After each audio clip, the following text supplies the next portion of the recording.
اعوذ باللہ من الشیطان الرجیم بسم اللہ الرحمن الرحیم۔ آج ہم نماز کے لفظ بلفظ ترجمے اور تفسیر کے سلسلے میں پارٹ 6 کریں گے، جو ہے سورۃ الاخلاص۔ سورۃ الفاتحہ کے پڑھنے کے بعد نماز میں کوئی بھی سورت پڑھی جا سکتی ہے، لیکن عام طور پہ لوگ سورہ اخلاص پڑھتے ہیں، تو ہم سورہ اخلاص کا ترجمہ اور تفسیر کو جان لیتے ہیں۔ اس سے پہلے پارٹ 1 میں ہم نے نیت کا ترجمہ اور تفسیر کیا تھا۔ انی وجہت وجہی للذی فطر السماوات والارض حنیفا وما انا من المشرکین۔ پارٹ 2 میں ہم نے ثنا کا ترجمہ اور تفسیر کی تھی، سبحانک اللہم و بحمدک و تبارک اسمک و تعالی جدک و لا الہ غیرک۔ پارٹ 3 میں تعوذ کا ترجمہ اور تشریح کی تھی، اعوذ باللہ من الشیطان الرجیم۔ پارٹ 4 میں تسمیہ یعنی بسم اللہ الرحمن الرحیم کا مفہوم ہم نے سمجھا تھا، اور پارٹ 5 میں ہم نے سورۃ الفاتحہ کا ترجمہ اور تفسیر کی تھی۔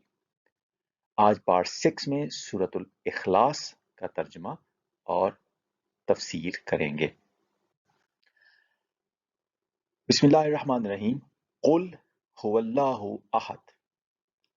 قل کا معنی ہے کہہ دیجئے، تو ظاہر ہے نبی کریم صلی اللہ علیہ وآلہ وسلم پہلے مخاطب تھے اللہ تعالیٰ کے۔ جب وحی آئی تو ان سے کہا گیا، اور پھر ان کے بعد ان کی وساطت سے ہر مومن کو کہا گیا کہ قل کہہ دو، هو اللہ احد۔ ہوا کا معنی وہ، اور اللہ اس میں ذات ہے، الالہ اللہ کا جو لفظ ہے، اس کا ترجمہ اور تفسیر ہم پہلے پچھلے حصوں میں کر چکے ہیں۔ تو یہاں اللہ کی جو صفت بتائی گئی ہے وہ ہے احد۔ یہ جو لفظ احد ہے یہ بڑا جامع لفظ ہے، اور یہ واحد سے مختلف ہے۔ احد کا ایک معنی تو ہوتا ہے ایک، یعنی دو تین یا چار وغیرہ نہیں، بلکہ ایک، کہ اللہ ایک ہے، ایک سے زیادہ الہ نہیں ہے حقیقی۔ دوسرا احد کا معنی ہوتا ہے اکیلا یا سنگل ہے، وہ اس کی کوئی فیملی یا خاندان نہیں، وہ سنگل ہے۔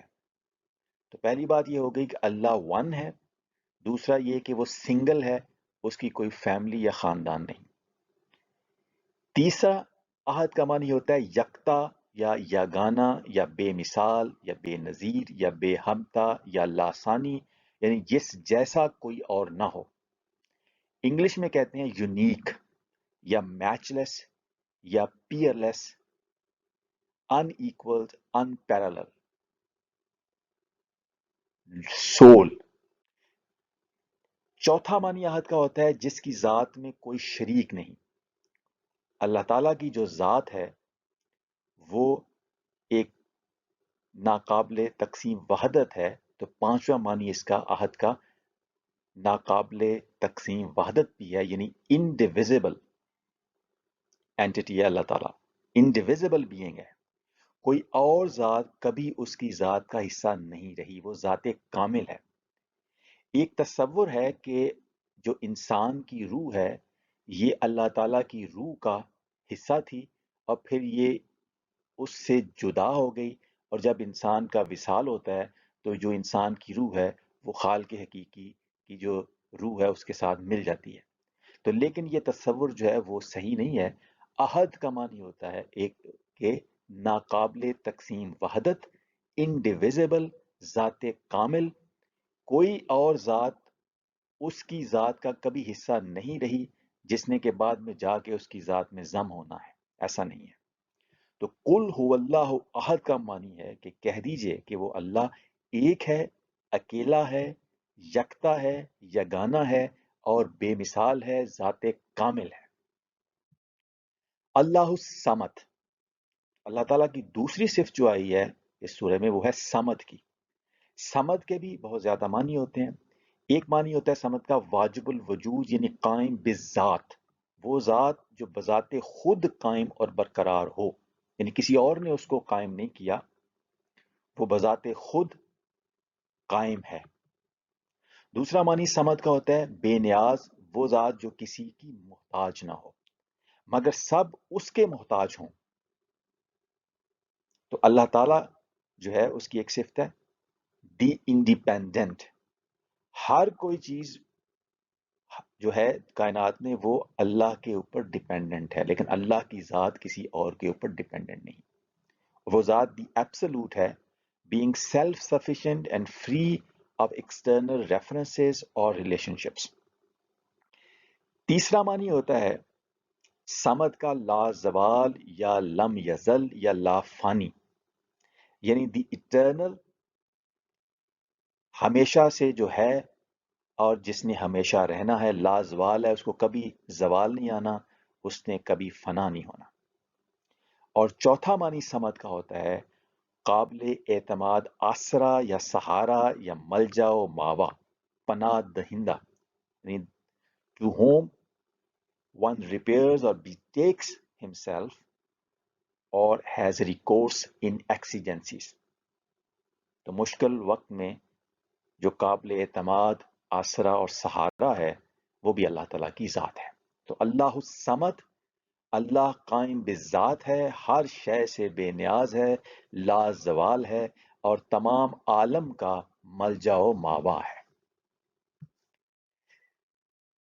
اگلی صفت جو اللہ تعالیٰ کی آئی ہے وہ لم یلد و لم یولد، نہ اس کی کوئی اولاد ہے اور نہ وہ کسی کی اولاد ہے. یہ جو عمل تولید ہے اس سے بہت بلند ہے اللہ تعالیٰ کی ذات، اس سے پاک ہے اللہ تعالیٰ کی ذات.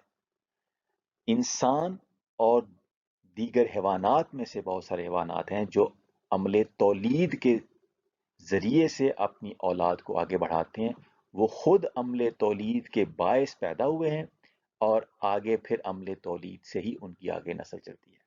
تو یہ جو تولید کی صفت ہے اللہ تعالیٰ کی ذات اس سے بہت بلند ہے، نہ اس کی کوئی اولاد ہے نہ وہ کسی کی اولاد ہے. اور آخر میں ہے کہ وَلَمْ يَكُنْ لَهُ كُفُوًا أَحَدٌ، اور نہ ہی ہے اس کا ہمسر یا ہم پلہ یا مماثل کوئی ایک بھی، یعنی کائنات میں کوئی ایسی شے یا ہستی نہیں ہے، کوئی ایک بھی ہستی یا کوئی ایک بھی شے کائنات میں ایگزسٹ نہیں کرتی جو اس کے ہم سر ہو یعنی برابر ہو، یا اس کے ہم پلہ ہو، یا اس کے مماثل ہو. تو قرآن مجید میں ایک جگہ کہا گیا کہ لیسا کمثلہ شیء، اس کی مانند یا اس کی مثل کوئی شے نہیں ہے. اللہ تعالیٰ کی جو ذات یا ہستی ہے وہ ایک یونیک ہستی ہے، اس کی جیسی ہستی کائنات میں اور کوئی ایگزسٹ نہیں کرتی. وما علینا الا البلاغ المبین.